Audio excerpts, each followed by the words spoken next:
My name is Jason Dion. I'm going to present to you guys a little presentation on certified ethical hacking.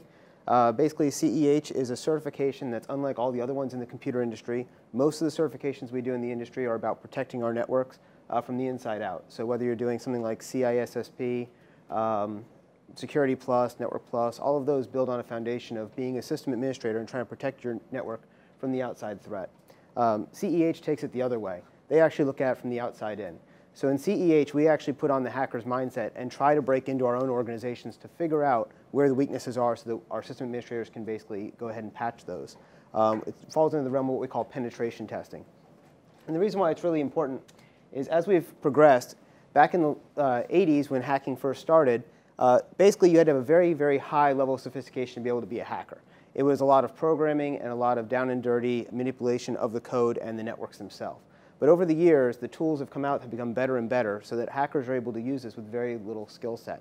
If we look in the news, we see all the time, Target got breached, Home Depot got breached, Blue Cross Anthem got breached, and a lot of the times it's not very sophisticated attacks that are even doing it. So as this level of sophistication, the tools have gotten more and more sophisticated, we get a lot more attacks. And with the knowledge level becoming less and less, there's even more attacks still. And so what we do in ethical hacking is we actually look at it from the intruder's perspective, and we start looking at the fact of where the vulnerabilities are in these operating systems from the time they're created and discovered and become available. That's the time that we don't know about it. But once they do become available and they're disclosed, vendors like Microsoft will go and put a patch out. And often our system administrators overlook those easy things to do.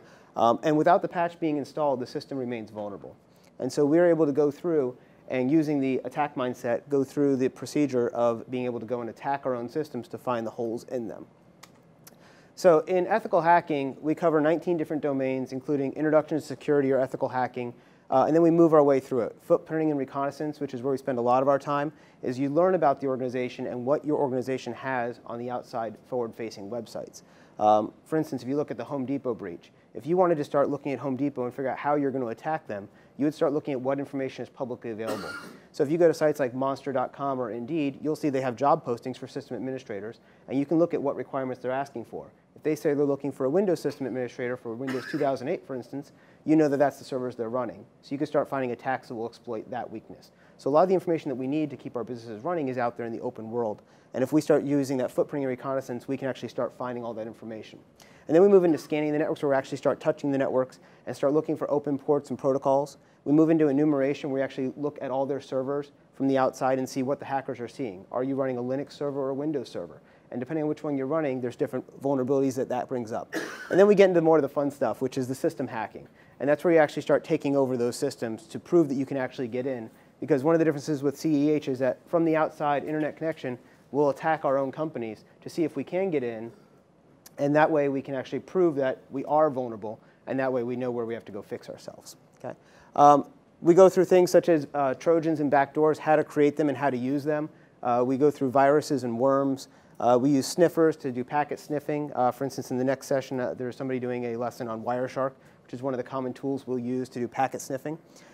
We use social engineering techniques because it is one of the biggest vulnerabilities our organizations have. So we'll talk about those. Denial of service and session hijacking, how we hack web servers and web applications such as databases, SQL injection, which again attacks the databases, which is a very common technique. Hacking wireless networks, how do you get onto a Wi-Fi network when you don't have the password? And we can go through and show how easy it is to get on and pass that security. How to evade the IDSs, which are intrusion detection sets, firewalls, and honeypots, so that the system administrators don't see us coming.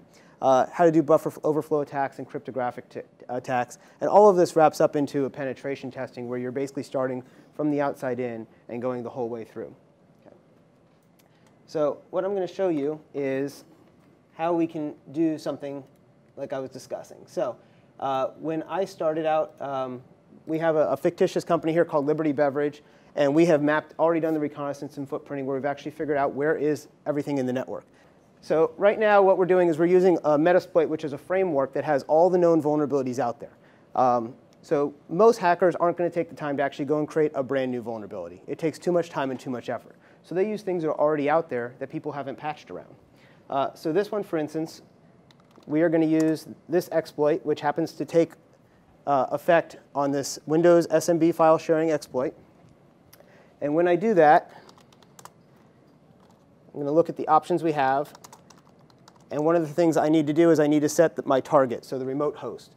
In our case, the IP address that we got from our research ahead of time was 10.3.1.6. So I've set that. And then I can look at the different exploit payloads that I have. And there are a lot of different ones, as you can see here. And then, now that I've done that, I've got everything set up the way I want. I have my local host and I have my remote host. It's time for me to actually run the exploit. And from the time I hit exploit, it's going to run the exploit against the remote server. And if it works right, I should get a command prompt from their Windows server. So it's running the exploit against the computer. It's attempting to make a connection, and it makes a connection. Now I have connection to this Windows 2003 server in their system directory. And now I can go around anywhere I want in here and make changes to their system. So for instance, if I go to their root directory, you can see that that's their files. And I can leave my mark. And that way, the client, in this case, would know that we've actually breached their system and put our mark into their system. The idea with this is that it's penetration testing, so you can go from the outside in. Because it's very easy when you're already inside the network to attack, because you're already in a trusted domain. But when you're on the outside and coming in from a blank internet connection, and you have to make it through their firewalls and through their IDS, it's much more difficult. And that's what we want as organizations, is we want it to be difficult. It would be great if when the penetration testers came to do the assessments, they failed, right? Unfortunately, 95 to 98% of the time, they pass. They make it through, because there's always some kind of vulnerability out there. But it's a very interesting certification. It does things in a very unique way compared to a lot of the other certifications out there.